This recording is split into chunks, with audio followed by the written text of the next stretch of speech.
केंद्र सरकार ने शुक्रवार को जनगणना के दौरान लोगों की गिनती के चरण में पूछे जाने वाले 40 सवालों को नोटिफाई किया है। जाति जनगणना के इस कदम को इसलिए भी अहम माना जा रहा है क्योंकि देश में 1931 के बाद जाति की गणना ही नहीं हुई। केंद्र सरकार जाति जनगणना के साथ में सामाजिक और आर्थिक स्थिति की भी विस्तृत तस्वीर तैयार करेगी और जनगणना के दौरान लोगों से पूछा जाएगा कि वो एससी, एसटी या किसी अन्य दूसरी जाति से संबंध रखते हैं। अब जनगणना 2027 में कौन से वो 40 सवाल हैं जो पूछे जाएंगे तो वो भी आपको बताते हैं। पहचान और परिवार, व्यक्ति का नाम, ये पहला सवाल होगा जो आपसे पूछा जाएगा। इसके अलावा परिवार के मुखिया से आपका संबंध क्या है, रिश्ता क्या है, ये सवाल आपसे पूछा जाएगा। लिंग मतलब आप मेल हैं, फीमेल हैं, ये आपसे पूछा जाएगा। इसके अलावा अगर बात की जाए तो जन्म तिथि और उम्र आपकी क्या है, जन्म स्थान आपका क्या है, ये भी आपसे पूछा जाएगा। वैवाहिक स्थिति आपकी कैसी चल रही है, पारिवारिक रिश्ते आपके कैसे चल रहे हैं, शादी के समय आपकी उम्र क्या थी, किस उम्र में आपकी शादी हुई थी, पति पत्नी का नाम भी पूछा जाएगा इसमें। इसके अलावा घोषित राष्ट्रीयता भी आपसे पूछी जाएगी। और जो अगला सवाल होगा वो आपके धर्म को लेकर होगा, यानी कि धर्म को लेकर भी सवाल आपसे पूछा जाएगा। इसके अलावा पिता की जानकारी, मां की जानकारी और शिक्षा और भाषा को लेकर भी आपसे सवाल पूछे जाएंगे। दिव्यांगता आपकी है या फिर नहीं, ये भी आपसे पूछा जाएगा। मातृभाषा आपकी क्या है, दूसरी कौन कौन सी भाषाओं को आपको जानकारी है, ये भी आपसे पूछा जाएगा। साक्षरता और डिजिटल साक्षरता के बारे में भी आपसे पूछा जाएगा। आपकी शिक्षा कितनी हुई है, कहां तक आपने पढ़ाई की है, शैक्षणिक संस्थान में पढ़ाई की है और उसकी स्थिति क्या थी, ये भी आपसे पूछा जाएगा।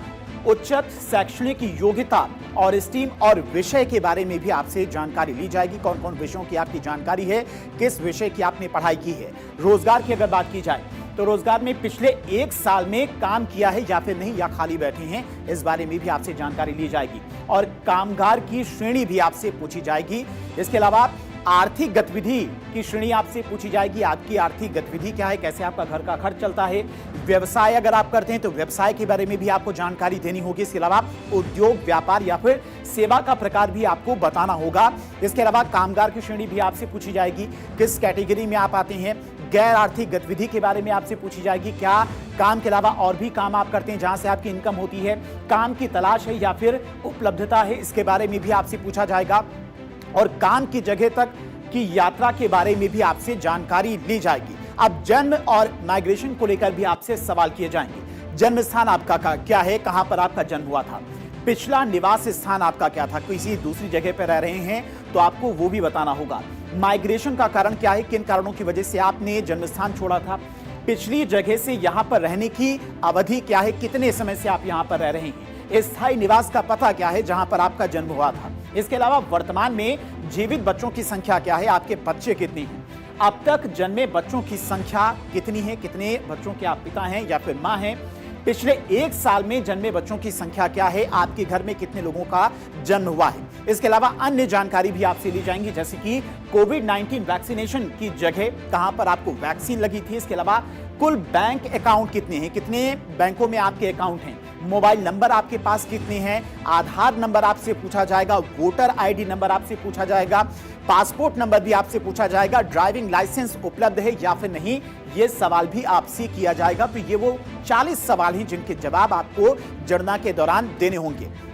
अब जनगणना की प्रक्रिया बर्फबारी इलाकों में 1 सितंबर से शुरू होगी और इस महीने की शुरुआत में जारी एक गजट नोटिफिकेशन में बताया गया कि लद्दाख और जम्मू कश्मीर, हिमाचल प्रदेश और उत्तराखंड के बर्फबारी वाले इलाकों में लोगों की गिनती 1 से 30 सितंबर के बीच में होगी और देश की बाकी हिस्सों में लोगों की गिनती अगले साल से शुरू होगी। तो ये जनगणना को लेकर सरकार की तरफ से प्लानिंग की गई है कि किस इलाके में किस किस दिन जनगणना की जाएगी, कौन कौन से सवाल पूछे जाएंगे, जो कि आपके लिए काफी ज्यादा अहम है। ये सवाल आपसे पूछे जा सकते हैं।